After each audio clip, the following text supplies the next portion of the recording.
Hi every one. ഇന്ന് നമ്മൾ discuss ചെയ്യുന്ന ടോപ്പിക്ക് ഇൻഫ്ലേഷൻ ആൻഡ് എംപ്ലോയ്മെന്റിനെ റിലേറ്റ് ചെയ്തിട്ടുള്ള ക്ലാസിക്കൽ വ്യൂസ് ആണ്. സോ ഫസ്റ്റ് നമ്മൾ നോക്കുന്നത് ക്ലാസിക്കൽ വ്യൂ എന്താണെന്നാണ്. The classical economic theory emerged mainly in the 18th and 19th centuries with economists like Adam Smith, David Ricardo, John Stuart Mill, and others. As its proponents, it laid the foundation for much of modern economics. 18th and 19th സെഞ്ചുറികളിൽ develop ചെയ്ത തിയറിയാണ് classical economic theory. Adam Smith, David Ricardo, John Stuart എന്നിവരാണ് ഈ ഒരു theory develop ചെയ്തത്. ഈ ഒരു തിയറിയാണ് modern എക്കണോമിക്സിന്റെ base എന്ന് പറയുന്നത്. സോ ഈ ഒരു തിയറിയെ നിലനിർത്തിയാണ് മറ്റ് പല എക്കണോമിക് വ്യൂസും ഡെവലപ്പ് ചെയ്ത് വന്നത്. ഇനി നമ്മൾ നോക്കുന്നത് ക്ലാസിക്കൽ വ്യൂസിന്റെ ബേസിക് അസംഷൻസ് ആണ്. സോ ഫസ്റ്റ് അസംഷൻ എന്ന് പറയുന്നത് flexible price and wages. Prices adjust freely to equilibrate supply and demand. കൺസപ്ഷനും പ്രൊഡക്ഷനും അല്ലെങ്കിൽ ഡിമാൻഡും സപ്ലൈയും ഇക്വിലിബ്രിയം ആകാൻ വേണ്ടി വേജും പ്രൈസും ഫ്ലെക്സിബിൾ ആയിട്ട് നിലനിൽക്കുന്നു. ദാറ്റ് ഈസ് ഒരു പ്രൊഡക്റ്റിന് ആവശ്യങ്ങൾ കുറയുന്നുവെങ്കിൽ സ്വാഭാവികമായിട്ടും അതിൻ്റെ വില കുറയും. അതുവഴി കൂടുതൽ ആളുകൾ അത് വാങ്ങുകയും അതേപോലെ തന്നെ തൊഴിൽ വിപണിയിൽ വേജസ് കുറഞ്ഞാൽ കൂടുതൽ പേർക്ക് ജോലി ലഭിക്കാനുള്ള ചാൻസ് കൂടുതലാണ്. Say's law. Supply create its own demand. This means that production of goods generates enough income to purchase all goods produced. അടുത്തത് സെയ്സ് ലോ ആണ്. സെയ്സ് ലോ പറയുന്നത് സപ്ലൈ ഡിമാൻഡ് സ്വയം ക്രിയേറ്റ് ചെയ്യുന്നു. ഇനി മറ്റൊരു രീതിയിൽ പറഞ്ഞാൽ ഫേംസ് ക്രിയേറ്റ് ചെയ്യുന്ന പ്രൊഡക്ട്സ് വിൽക്കുന്നതിന് ആവശ്യമായിട്ടുള്ള വരുമാനം അത് പ്രൊഡക്ഷൻ പ്രോസസ്സ് വഴി ക്രിയേറ്റ് ചെയ്യുന്നു. അതെങ്ങനെയാണ്? ഒരു കമ്പനി 1000 കമ്പ്യൂട്ടർ പ്രൊഡ്യൂസ് ചെയ്താൽ അതിന് ഒരുപാട് എംപ്ലോയീസും വിതരണക്കാരും ഒക്കെ ഉണ്ടാവും. അവർക്ക് അതിന് വേണ്ടിയിട്ടുള്ള പണം കൊടുക്കുന്നു, ആ വർക്ക് ചെയ്തിട്ടുള്ള പണം കൊടുക്കുന്നു. അത് വെച്ചിട്ട് അവരുടെ കൺസപ്ഷൻ അതുവഴി നടത്തുന്നു. ഇതാണ് ഡിമാൻഡ്. ദാറ്റ് ഈസ് സപ്ലൈ തന്നെയാണ് ഡിമാൻഡിനുള്ള ബേസിക് ഇൻകം ക്രിയേറ്റ് ചെയ്യുന്നത്. അടുത്ത പോയിന്റ് ആണ് full employment. The economy naturally turns to full employment due to wage and price flexibility. So ഇവിടെ പ്രൈസും വേജും ഇൻഡിപെൻഡൻ്റ് ആയിട്ട് നിലനിൽക്കുമ്പോൾ ലോങ് ടൈം അൺഎംപ്ലോയ്മെൻറ്റ് നിലനിൽക്കുന്നില്ല. ഡിമാൻഡും ഡിസ്ട്രിബ്യൂഷനും നടത്തുന്നത് വഴി എല്ലാവർക്കും ജോലി ഉണ്ടാകുന്നു. സോ എക്കണോമി എപ്പോഴും ഫുൾ എംപ്ലോയ്മെൻ്റ് എന്ന നിലയിലാണ് നിലനിൽക്കുന്നത്. വേതനം കുറവ് ആവശ്യപ്പെടുന്നതനുസരിച്ചിട്ട് തൊഴിലുടമ എല്ലാവർക്കും അല്ലെങ്കിൽ കൂടുതൽ പേരെ നിയമിക്കുന്നു. അടുത്ത പോയിന്റ് ആണ് no government intervention. The economy is self correcting and efficient. So government intervention is unnecessary or harmful. Classical theory പറയുന്നതനുസരിച്ച് എക്കണോമിക്സ് ലോസ് സ്വയം ക്രമീകരിച്ച് ഇക്വിലിബ്രിയത്തിൽ എത്തുകയും അതിനാൽ തന്നെ ഗവൺമെന്റിന്റെ പുതിയ നയങ്ങൾ, പ്രത്യേകിച്ച് ചെലവ് വർദ്ധിപ്പിക്കുന്ന അല്ലെങ്കിൽ സഹായ പദ്ധതികളെല്ലാം എക്കണോമിയിലെ പ്രവർത്തനങ്ങളെ കുറയ്ക്കുന്നു എന്നാണ് ക്ലാസിക്കൽ തിയറി പറയുന്നത്. ഗവൺമെന്റ് കുറഞ്ഞ വേതനം അനുവദിക്കാതെയുള്ള നയങ്ങൾ കൊണ്ടുവരുമ്പോൾ അല്ലെങ്കിൽ സഹായ പദ്ധതികൾ കൊണ്ടുവരുമ്പോൾ, ഇങ്ങനെയുള്ള പദ്ധതികളെല്ലാം കൊണ്ടുവരുമ്പോൾ തൊഴിലുടമ എന്ത് ചെയ്യും? കുറച്ചുപേരെ മാത്രം അപ്പോയിൻമെന്റ് ചെയ്യുന്നു. അത് തൊഴിലില്ലായ്മ കൂട്ടുന്നു. അതുകൊണ്ട് തന്നെ ഗവൺമെന്റിന്റെ ഇന്റർവെൻഷൻ കുറച്ചെങ്കിലും മാത്രമേ ഒരു ഗ്രോത്ത് ഉണ്ടാവുള്ളൂ, അല്ലെങ്കിൽ നെഗറ്റീവ് റിസൾട്ട് നൽകുന്നു എന്നാണ് ക്ലാസിക്കൽ തിയറി പറയുന്നത്. അടുത്ത പോയിന്റ് ആണ് money is neutral in the long run. Changes in the money supply only affect prices and inflation but do not affect real output or employment in the long run. പണത്തിന്റെ supply മാറിയാലും money supply മാറിയാലും real output അല്ലെങ്കിൽ employment മാറില്ല എന്നാണ് classical theory പറയുന്നത്. മണി price ലെവലിനെ മാത്രമാണ് ഇവിടെ effect ചെയ്യുന്നത്. ദാറ്റ് ഈസ് MV = PY എന്നൊരു ഇക്വേഷൻ നമ്മൾ പറയും. That is money supply into velocity of money = price level into real output. ഒരു രാജ്യത്തിന് 20% മണി ഇൻക്രീസ് ചെയ്താൽ ലോങ് റണ്ണിൽ അതിൻ്റെ ഫലം 20% വരെ കൂടാം. എന്നാൽ റിയൽ ഔട്ട്പുട്ട് സെയിം ലെവലിൽ തന്നെ തുടരുന്നതിനാൽ പ്രൈസിങ് മോർ മണി എന്നത് വളർച്ചയുണ്ടാക്കുന്നില്ല. അടുത്ത നമ്മൾ നോക്കുന്നത് ഇൻഫ്ലേഷനിലെ ക്ലാസിക്കൽ വ്യൂസ് ആണ്. സോ ഇൻഫ്ലേഷൻ എന്നത് നമുക്കറിയാൻ പറ്റും refers to the general increase in price level in an economy over a period.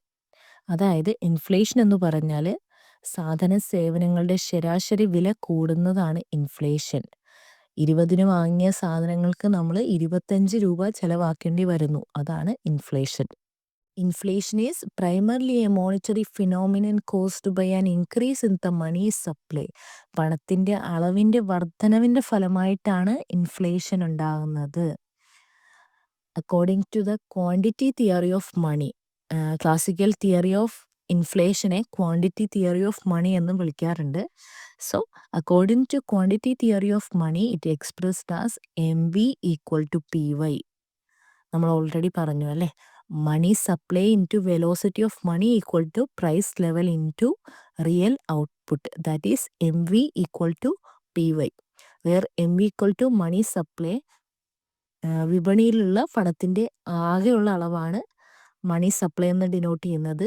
V equal to velocity of money assumed stable. 1 unit പണം എത്ര തവണ കൺസപ്ഷൻ ചെയ്തു എന്നതാണ് V അല്ലെങ്കിൽ വെലോസിറ്റി കൊണ്ട് അർത്ഥമാക്കുന്നത്. ഇത് കോൺസ്റ്റൻ്റ് ആണ്. P എന്നത് പ്രൈസ് ലെവലാണ്, price average level. Y is a real output assumed fixed in the long run at full employment. Full എംപ്ലോയ്മെൻറ്റിലുള്ള ഔട്ട്പുട്ടാണിത് Y എന്ന് ഡിനോട്ട് ചെയ്യുന്നത്. സോ ലോങ് റണ്ണിൽ ഇത് കോൺസ്റ്റൻ്റ് ആണ്. ഇവിടെ നമ്മൾ പറഞ്ഞു V എന്നതും that is velocity of money എന്നതും റിയൽ ഔട്ട്പുട്ട് എന്നതും Y ദാറ്റ് ഈസ് Y എന്നതും കോൺസ്റ്റൻ്റ് ആണ്. സോ ഇവിടെ Yയും Vയും കോൺസ്റ്റൻ്റ് ആണെങ്കിലും നമുക്ക് ഇക്വേഷൻ പറയാം M equal to P. That is if money supply M increases faster than real output Y, then so M എന്നത് Pയെ മാത്രം ഡിപ്പെൻഡ് ചെയ്യുന്നു. വില ഉയരുമ്പോൾ പ്രൈസ് ലെവൽ കൂടുന്നു. അതാണ് ഇൻഫ്ലേഷൻ, അല്ലെങ്കിൽ ഇൻഫ്ലേഷൻ കൂട്ടുന്നു. If money supply M increases faster than real output Y, then prices P must rise, causing inflation. Some output is fixed at full employment. Increased money supply lead only to higher prices, not higher output. അടുത്ത നമ്മൾ നോക്കുന്നത് price wage flexibility ആണ്.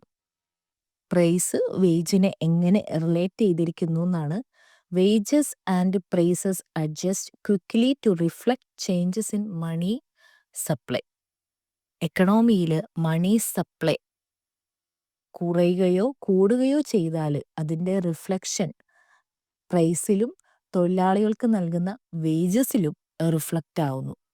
That is ഒരു മാർക്കറ്റിൽ 100 കോടിയിൽ 150 കോടി വരെ, 100 കോടി എന്നത് 150 കോടി വരെ മണി സപ്ലൈ കൂടിയെങ്കിൽ ഇതുമൂലം 50% വില കൂടിയാൽ തൊഴിലാളികൾക്ക് നൽകുന്ന വേതനം എന്ത് ചെയ്യുന്നു, വേജസ് 50% കൂട്ടണം. കാരണം അവർക്ക് മുന്നേ വാങ്ങിയ സാധനങ്ങൾ ഇനി വാങ്ങാനായിട്ട് കഴിയില്ല. അതുകൊണ്ട് തന്നെ അവരുടെ പ്രൈസിൽ വേജിൽ ഇൻക്രീസ് ചെയ്താൽ മാത്രമേ അവർ മുന്നേ വാങ്ങിയിട്ടുള്ള സാധനങ്ങൾ ഇപ്പോഴുള്ള ഇൻഫ്ലേഷൻ വരുമ്പോഴുള്ള പ്രൈസിൽ വാങ്ങാൻ സാധിക്കുകയുള്ളൂ. സോ വേജസും മണി സപ്ലൈ അനുസരിച്ച് കൂടുന്നു. If inflation expectations rise, workers demand higher normal wages to maintain real wages. So inflation കൂട്ടുമെന്ന് പ്രതീക്ഷിച്ച് വില കൂടുമെന്ന ഒരു ഭയം തൊഴിലാളികൾക്ക് ഉണ്ടാകുന്നു. അതുകൊണ്ട് തന്നെ അവർ മോർ വേജസ് ആവശ്യപ്പെടുന്നു. അത് വില വർദ്ധിച്ചാലും അവരുടെ റിയൽ വേജസ് കുറയുന്നില്ല. സോ നോർമൽ വേജ് എന്നത് സാലറിയാണ്. അതായത് നമുക്ക് കിട്ടുന്ന 20,000 പെർ മന്ത് അല്ലെങ്കിൽ 10,000 പെർ മന്ത് അങ്ങനെയുള്ളതൊക്കെയാണ് നോർമൽ വേജ് എന്ന് പറയുന്നത്. റിയൽ വേജ് എന്നത് റെൻറ്റും ഫുഡും എല്ലാ ചെലവുകളും ചേർത്തുള്ള പർച്ചേസിങ് പവറാണ് റിയൽ വേജ് എന്ന് പറയുന്നത്. സോ 15,000 ഉള്ള വേജസ് അടുത്ത 6 മന്തിൽ 10% വരെ കൂടിയാൽ അയാൾക്ക് എന്ത് ചെയ്യണം, 16,500 വരെ അയാൾക്ക് ആവശ്യപ്പെടാം, അല്ലെങ്കിൽ അയാളത് ആവശ്യപ്പെടുന്നു. സോ പർച്ചേസിങ് പവർ എന്ത് ചെയ്യുന്നു, അവിടെ നിലനിൽക്കുന്നു. This leads to cost to push inflation via rising wages, but the classical view hold this adjustment is quick and keep real variables stable. So cost push inflation, that is higher price cost of production വർദ്ധിപ്പിക്കുകയും ഉൽപ്പന്നങ്ങളുടെ വില കൂട്ടുകയും ഇത് cost push inflation ഉണ്ടാക്കുകയും ചെയ്യുന്നു. So classical theory പറയുന്നത് wage price adjustment നടക്കുന്നത് കൊണ്ട് തന്നെ റിയൽ ഔട്ട്പുട്ടും എംപ്ലോയ്മെന്റും മറ്റ് മാക്രോ എക്കണോമിക് ഫാക്ടേഴ്സും പ്രൊഡക്ഷനിൽ വ്യത്യാസം വരുത്തുന്നില്ല. ഇവിടെ നമ്മൾ വേറൊരു കൺസെപ്റ്റും കൂടെ പറയേണ്ടതുണ്ട്, Phillips curve. So Phillips curve എന്നത് AW ഫിലിപ്സ് 1958 അവതരിപ്പിച്ച ഒരു കൺസെപ്റ്റാണ്. ഇൻഫ്ലേഷനും അൺഎംപ്ലോയ്മെന്റ് റേറ്റും തമ്മിലുള്ള ഒരു ബന്ധം, ആ ഒരു ബന്ധത്തെ കാണിക്കുന്ന കർവാണ് Phillips curve. That is unemployment കുറയുമ്പോൾ ഇൻഫ്ലേഷൻ കൂടുന്നു, ഇൻഫ്ലേഷൻ കുറയുമ്പോൾ അൺഎംപ്ലോയ്മെന്റ് കൂടുന്നു. ഈ ഒരു കൺസെപ്റ്റ് നമുക്ക് ഡീറ്റെയിൽ ആയിട്ട് വേറൊരു ക്ലാസ്സിൽ ഡിസ്കസ് ചെയ്യാം. സോ അടുത്ത നമ്മൾ നോക്കുന്നത് അൺഎംപ്ലോയ്മെന്റിലുള്ള ക്ലാസിക്കൽ വ്യൂസ് ആണ്. അതിൽ ഫസ്റ്റ് നമ്മൾ നോക്കുന്നത് type of unemployment in classical theory. അതിൽ ഫസ്റ്റ് പോയിന്റ് ആണ് voluntary unemployment. People choose not to work at the current wage rate. ആളുകൾ നിലവിലുള്ള വേജസിൽ ജോലി ചെയ്യാനായിട്ട് താല്പര്യപ്പെടുന്നില്ല. അതിനെയാണ് വോളണ്ടറി അൺഎംപ്ലോയ്മെന്റ് എന്ന് പറയുന്നത്. അടുത്തത് ഫ്രിക്ഷണൽ അൺഎംപ്ലോയ്മെന്റ് ആണ്. Short term unemployment due to job search and matching. പുതിയ ജോലി അന്വേഷിക്കുന്നതിനുള്ള ഒരു ടൈം പീരീഡിൽ നമുക്ക് അൺഎംപ്ലോയ്മെന്റ് ആയിട്ട് ഇരിക്കേണ്ടി വരുന്നു. ആ ഒരു സിറ്റുവേഷനാണ് ഫ്രിക്ഷണൽ അൺഎംപ്ലോയ്മെന്റ്. അടുത്തത് structural unemployment. Mismatch between skills and job requirement but consider minimal in classical theory.